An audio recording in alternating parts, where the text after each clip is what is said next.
Right now, somewhere in America, someone is staring at their phone in complete silence because the numbers on their screen just matched a $700 million jackpot. Not in a dream, not in a movie, real life. And the next 60 seconds are about to decide whether this money saves their life or quietly destroys it. Because here's what nobody tells you about sudden wealth. It doesn't just change your bank account. It changes how the entire world looks at you, family, friends, strangers, even the government. The moment people know, they start circling. So this winner makes a choice almost nobody else makes. They tell absolutely no one. Here's exactly what that silence costs them and what it ends up buying them. Level 1. The first 72 hours. The first rule of surviving a jackpot this size is brutally simple. Say nothing. Sign nothing. Spend nothing. Security experts and financial advisors who specialize in mega winners all agree on one thing. The first 3 days are the most dangerous window of a winner's entire life, not because of the money itself, but because of what people do the second they sense it. You don't call your best friend. You don't tell your spouse over dinner. You go home and act like it was just another ordinary day. Because from the outside, nothing can look different. Behind closed doors, though, a completely different process begins. You quietly assemble a team most people never think they'll need, an attorney who specializes in privacy trusts, a forensic accountant, a financial planner who has handled sudden wealth before, not a friend's cousin who does taxes on the side, a real specialist. In several U.S. states, winners are legally allowed to claim their prize through what's called a blind trust, a legal entity that collects the money instead of your personal name ever touching the paperwork. The Lottery Commission knows exactly who you are. The public never does. The single decision, trust before ticket, becomes the line between disappearing safely into a new life or becoming the most targeted person in your entire zip code. Level 2. Building an invisible life. Now the real work begins, because staying quiet isn't a one-time decision. It becomes a permanent system you have to run for the rest of your life. You don't quit your job the next morning. That's the first mistake amateurs make. Instant resignation is basically a neon sign. Instead, you keep showing up, keep driving the same car, keep living in the same house, sometimes for months at a time. Meanwhile, an entirely different structure quietly forms behind the scenes. Multiple LLCs get created to hold real estate, so no public record ever lists your personal name. A separate mailing address, sometimes in a different state entirely, gets used for anything official. Even your financial advisor communicates through the trust, never in writing that directly names you.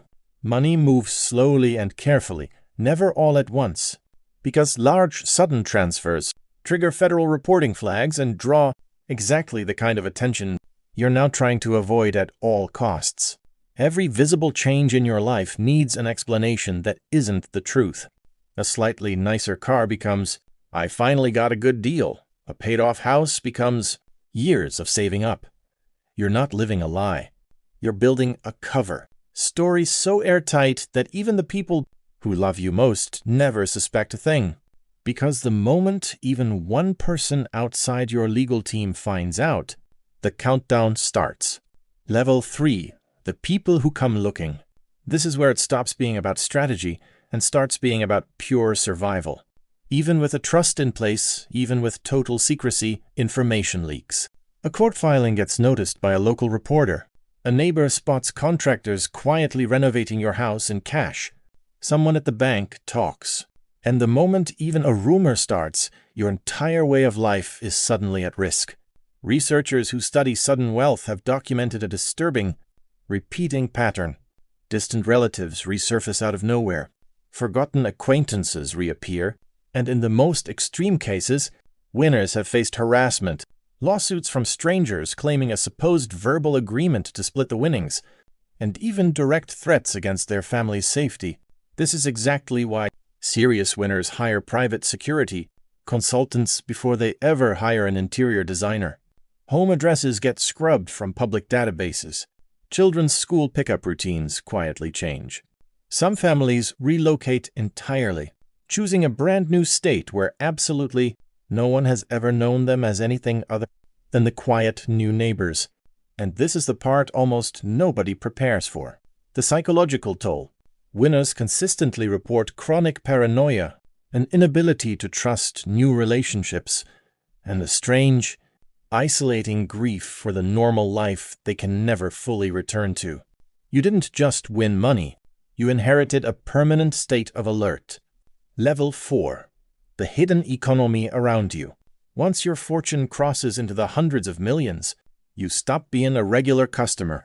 You become a client of an entirely different economy, one that operates almost invisibly beneath everyday life.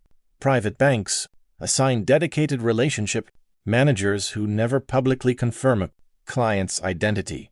Family offices, firms that exist solely to manage the finances of the ultra-wealthy, quietly take over everything from tax strategy across multiple countries to anonymous charitable giving, structured so that even your generosity can never be traced back to your name. At this level, secrecy itself becomes an entire industry. Non-disclosure agreements get signed by contractors, cleaning staff, even landscapers. Deliveries get routed through third-party addresses. Some winners even create separate identities purely for everyday online purchases. The unsettling truth is this: the ultra-wealthy have operated this way quietly for generations. Winning the lottery doesn't just hand you money. It hands you sudden, unwilling entry into a hidden system most people never even know exists, and you're expected to master its rules overnight, or risk losing everything to people who have played this game their entire lives. Level 5. What silence actually buys you. Here's the part almost nobody talks about. The winners who stay silent the longest are statistically the ones who keep their fortune the longest. Studies on lottery winners consistently reveal a brutal pattern.